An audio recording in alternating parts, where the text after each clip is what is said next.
시작해줘. You feel so right. तो दोस्तों स्वागत है आपका मेरे पहला सोलो ट्रैवल वीडियो ब्लॉग पर। ये तो मेरे और भी यूट्यूब चैनल्स है, लेकिन ये जो यूट्यूब ब्लॉग है ये टोटली डेडिकेटेड है सोलो ट्रैवल पर। और आज मैं अपना पहला सोलो जो ट्रैवल कर रहा हूँ वो कर रहा हूँ दुबई के लिए। अभी मैं चेन्नई इंटरनेशनल एयरपोर्ट पर हूँ और मेरी फ़्लाइट जाएगी दुबई के लिए लगभग 6:10 पर।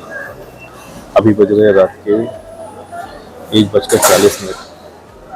मैं करीबन 1 बजे पहुँच गया था एयरपोर्ट पर, क्योंकि मैं अगर सो जाऊँ तो उठने का कोई गारंटी नहीं होता है, इसलिए मैं 12:30 बजे कैब बुक कर 1 बजे पहुँच गया था एयरपोर्ट।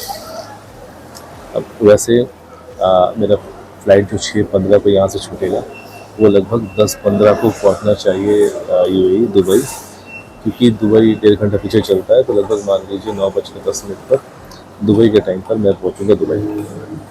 ये अपना प्लान है। 아름다운 그대여. I just feel so lucky. 운명이라 믿어요.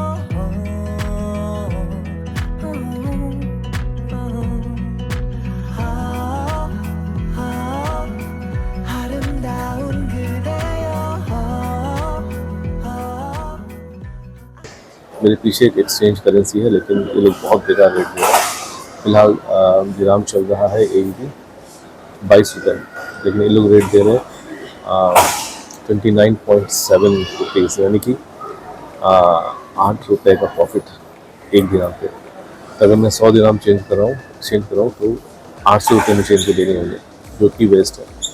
मेरे पास वैसे भी फॉरेक्स कार्ड है, तो दिक्कत वाली बात नहीं है, लेकिन मिनिमम एक 100 दिरहम तो मैं लेकर जाऊँगा अगर मुझे अच्छा कोई एक्सचेंज मिले। वैसे ये पूरा ट्रिप बजट ट्रिप होने वाला था, बैकपैकिंग ट्रिप होने वाला था, लेकिन जैसे कि आप कैप्शन में पढ़ सकते हैं कि ट्रिप शुरू होने से पहले ही मुझे करीबन 40,000 रुपये का लॉस हो गया। तो मैं इस वीडियो में जर्नी स्टार्ट करने से पहले बताना चाहता हूँ कि क्या मिस्टेक्स मैंने की है, ताकि आप भी मिस्टेक ना करें और आपको लॉस ना हो। तो मैं पहले अपना चेकिंग करा लेता हूँ, सिक्योरिटी चेक करा लेता हूँ, अंदर जाकर मैं आपको बताता हूँ आपको।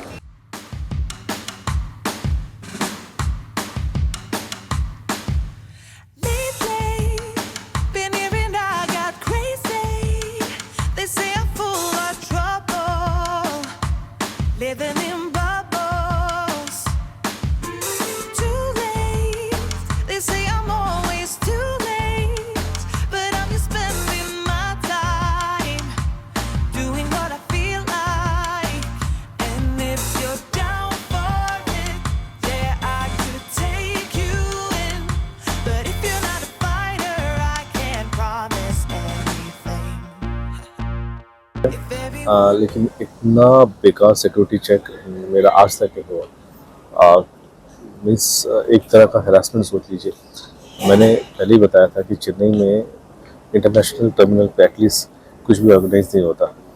मैं बोर्डिंग पास लेने गया तो मेरे बोर्डिंग पास इशू करने में 3 स्टाफ चेंज हुए, और पहले को पता नहीं, दूसरे को पता नहीं कि पहले ने क्या किया, तीसरे को पता नहीं कि आगे वाले ने क्या किया। मैंने आने से पहले सारे डॉक्यूमेंट को प्रिंट आउट करके ज़ेरॉक्स करके डबल कॉपी बना के रख लिया था, क्योंकि मुझे पता है कि इमिग्रेशन में सिक्योरिटी चेक में और बोर्डिंग चेक इन में बहुत प्रॉब्लम्स आता है। लोग डॉक्यूमेंट पूछते हैं, लेकिन जब मैं चेक इन करने गया तो सबसे इम्पोर्टेंट डॉक्यूमेंट वीज़ा डॉक्यूमेंट ही नहीं था उसके अंदर। तो चेकिंग के लोगों ने हेल्प किया, ऑफकोर्स उन्होंने मुझे प्रिंट कर दिया अपना वीज़ा डॉक्यूमेंट। लेकिन इस दौरान 2 लोग चेंज हो गए और मेरा जो बोर्डिंग पास बन गया था वो कहीं मिस हो गया, तो मुझे फिर से एक नया बोर्डिंग पास दिया गया। अब मैं बोर्डिंग पास लेकर इमिग्रेशन में गया। इमिग्रेशन ठीक ठाक हो गया, इमिग्रेशन प्रॉब्लम नहीं हुआ। इमिग्रेशन क्लियर करके जब मैं सिक्योरिटी के लिए जा रहा था तब मैंने देखा कि बोर्डिंग पास के पीछे मेरा लगेज का टैग ही नहीं है। इसका मतलब जो पहला बोर्डिंग पास निकला था उसके पीछे टैग रह गया था। अब मुझे बाहर जाने के लिए इमिग्रेशन ऑफिसर के पास परमिशन पूछना पड़ा। उन्होंने मेरा पासपोर्ट रख लिया, तो मैं भाग कर गया फिर से चेकिंग काउंटर, और चेकिंग काउंटर जाके बहुत पूछने के बाद मुझे पहला बोर्डिंग पास मिला, लेकिन उस पर इमिग्रेशन का सील नहीं है, इमिग्रेशन का सील दूसरे बोर्डिंग पास पे है। तो उन्होंने कैसे भी फाड़ा फूड़ के टैग मुझे दे दिया और मैं टैग लेके आ गया। अब सिक्योरिटी चेक में होगा प्रॉब्लम कि मैं जब भी ट्रैवल करता हूँ, किसी भी पार्ट पर ट्रैवल करता हूँ, तो मैं सिक्योरिटी चेक के द्वारा अपने जो इलेक्ट्रॉनिक सामान है बाहर निकाल देता हूँ, जिससे कि मैंडेटरी होता है। लेकिन मेरा पेन ड्राइव मैं बाहर नहीं निकालता, और मेरे पास बहुत सारे पेन ड्राइव होते हैं, एक बार में करीबन 8-9 पेन ड्राइव होते हैं। इसके अलावा मेरे पास छोटे छोटे ईयरबड्स है और बहुत कुछ है, माइक्स है, जो मैं बाहर नहीं निकालता। लेकिन इस बार क्या हुआ कि इन्होंने ये चीज़ को लेकर मेरा बैग को साइड कर दिया, और जो सिक्योरिटी का ऑफिसर था वो थोड़ा सा चिड़ा हुआ था, शायद उसका टाइमिंग पूरा वगैरह रिप्लेसमेंट नहीं आ रहा था, तो वो सभी को क्लास ले रहा था।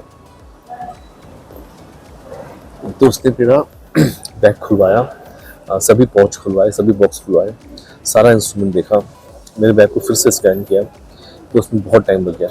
मुझे पता था कि इमिग्रेशन में टाइम लगता है, सिक्योरिटी चेक में टाइम लगता है, लेकिन इस बार हद हो गया, इस बार बहुत टाइम लग गया। मेरी कुछ गलती थी ऑफ कोर्स, लेकिन यहाँ पे भी मिसमैनेजमेंट बहुत ज़्यादा है। मतलब एक बोर्डिंग पास इशू करने में 3 स्टाफ चेंज नहीं हो सकते, और सिक्योरिटी चेक के दौरान भी जब वो बंदा चिड़ा हुआ था, जब वो सब कुछ खुलवा रहा था, मीन्स बॉक्स मेरे बैग के अंदर जितने भी पाउचेस थे, तो उसका रिप्लेसमेंट आ गया, तो वो चला गया बीच में छोड़ के, तो नया बंदा आ गया। तो ये थोड़ा सा अनप्रोफेशनल लगा, और इसमें काफ़ी टाइम वेस्ट हुआ मेरा। ये तो अच्छा हुआ कि मैं जल्दी आ गया, और चेकिंग के बाद अभी भी मेरे पास करीबन 1.5 घंटा टाइम है। तो ये बात ध्यान रखिए कि जब भी आप इंटरनेशनल ट्रैवल करें तो इमिग्रेशन और सिक्योरिटी में टाइम लगने वाला है, अब टाइम लेकर आए। फिलहाल बज रहा है 4 और 5:50 को होगा बोर्डिंग स्टार्ट। मेरा गेट नंबर 21 है, मैं गेट नंबर 21 पे गया था, वहाँ पर कोई नहीं था, बोल के मैं वापस आ गया। सोचा कॉफ़ी पी लूँ, उसके बाद थोड़ा घूम फिर लूँगा, या दिल करे तो सो लूँगा गेट नंबर 21 के पास जाकर, और उसके बाद फ्लाई करूँगा। 6:15 को शायद फ्लाइट यहाँ से उड़ेगी, और 5:40 को बोर्डिंग स्टार्ट हो जाएगी। तो ये अब तक की कहानी, सब ठीक रहा, होपफुली आगे भी ठीक रहेगा। On my own, dancing the streets. 'Cause all I really need is me. Bruises, no, I don't mind the bruises. I keep it honest, feeling. It's part of the game, yeah, yeah. Moving, baby, I can't stop moving. And I don't care if you're. तो इससे पहले मैं gate number 21 पे जाऊँ, सबसे important चीज़ की travel शुरू करने से पहले मुझे 30,000 to 40,000 का लॉस कैसे हुआ, ये जानना बहुत इंपॉर्टेंट है। एक्चुअली मैं एग्जैक्ट अमाउंट तो नहीं बोल सकता, लेकिन अभी बात करते करते शायद वो भी सामने आ जाए। मेरा जो प्लान था इनिशियली, मुझे दुबई जाना था 4 दिन के लिए, और 4 दिन बाद मुझे दुबई से फ्लाई करना था कायरो के लिए, इजिप्ट के लिए, और दुबई का वीज़ा मुझे मिल गया था 5,900 रुपये में। कायरो के वीज़ा के लिए मैं जब अप्लाई कर रहा था, तो उस पर लास्ट लाइन पे ऑप्शन वार्निंग आ रहा था कि सिंगल इंडियन के लिए कायरो का वीज़ा नहीं मिलेगा, ई वीज़ा, उसके लिए आपको ग्रुप में आना है और किसी लोकल ट्रैवल एजेंट को ऑथराइज़ करना है। तो इस पॉइंट पर मुझे वीज़ा नहीं मिला, ई वीज़ा नहीं मिला। तो जब मेरा कायरो का वीज़ा कैंसिल हुआ, नहीं मिला, तो मैंने प्लान चेंज किया कि मैं 4 दिन बाद कायरो की जगह में बाकू जाऊंगा, अज़रबैजान का ई वीज़ा मिल रहा था। तो मैंने 2,000 समथिंग रुपये, 2,900 रुपये कुछ दिए थे ई वीज़ा के लिए, और 3 दिन बाद मेरा वीज़ा रिजेक्ट हो गया। कहा कि डॉक्यूमेंट्स आर नॉट सेटिस्फैक्ट्री, पता नहीं क्या रीज़न था।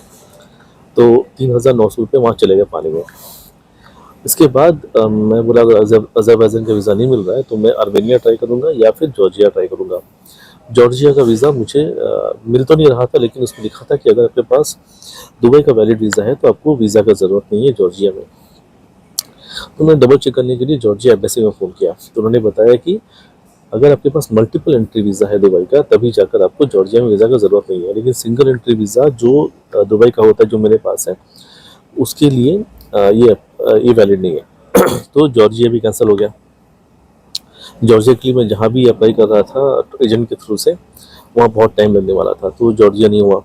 अर्मेनिया का जो ऑनलाइन वेबसाइट है वो काम नहीं कर रहा था ई वीज़ा का, तो मैंने एक एजेंट को पकड़कर वहाँ करीबन 4,900 रुपये पे किए कि मुझे अर्मेनिया का वीज़ा मिल जाए। लेकिन वो बहुत डिले हो गया, मैंने अभी तक उससे रिफ़ंड भी नहीं लिया है। पता नहीं मिलेगा नहीं मिलेगा, क्योंकि वो रैंडमली मैंने किसी को पिक किया था, क्योंकि मैं फ्रस्ट्रेट हो गया था अर्मेनिया जाने के लिए, क्योंकि अर्मेनिया मुझे बेटर ऑप्शन लग रहा था। तो अर्मेनिया नहीं हुआ, जॉर्जिया नहीं हुआ। अज़रबैजान का वीज़ा जो है, फाइनली जब कुछ नहीं मिल रहा था तो मैंने तत्काल में अप्लाई कर दिया कि इमरजेंसी वीज़ा में, तो मुझे 3 घंटा में वीज़ा आ गया अज़रबैजान का। तो वीज़ा अप्रूव हो गया, मुझे लगा करीबन 5,900 रुपये। तो अब मेरे पास दुबई का वीज़ा था और अज़रबैजान का वीज़ा था। लेकिन जब तक वीज़ा मिला तब तक फ़्लाइट रेट बहुत हाई हो चुका था। जब मैं इनिशियली चेक कर रहा था तो पोर्ट ब्लेयर यानी कि अंडमान से चेन्नई, चेन्नई से अंडमान 20,000 में मिल रहा था आने जाने का मिला के, और Chennai to Dubai, Dubai to Chennai मुझे मिल रहा था और 20,000 में, यानी 40,000 में ये पूरा हो जाता।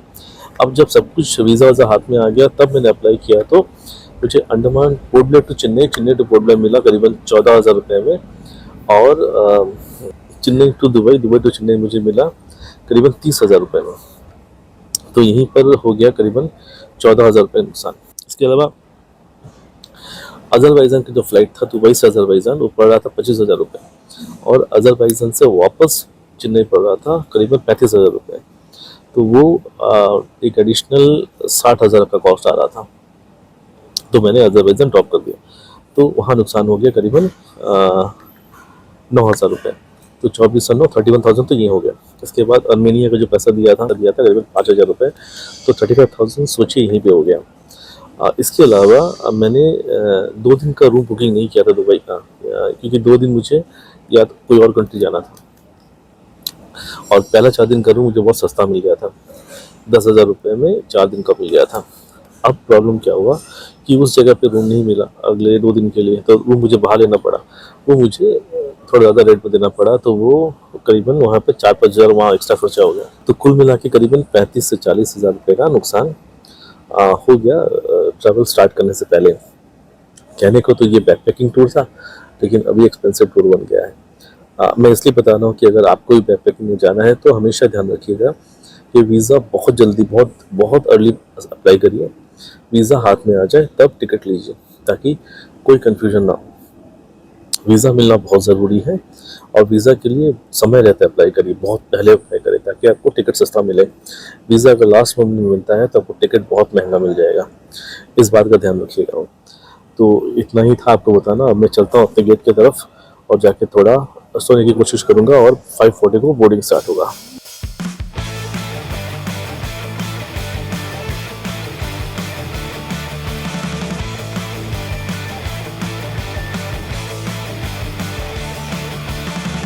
I can't stop telling lies. Flight perfectly on time है और ऑन टाइम छोड़ रहा है। आई फील हम बिल्कुल टाइम से पहुँच जाएंगे, और बोर्डिंग शुरू हो चुका है, और आगे बार मिलेंगे हम लोग।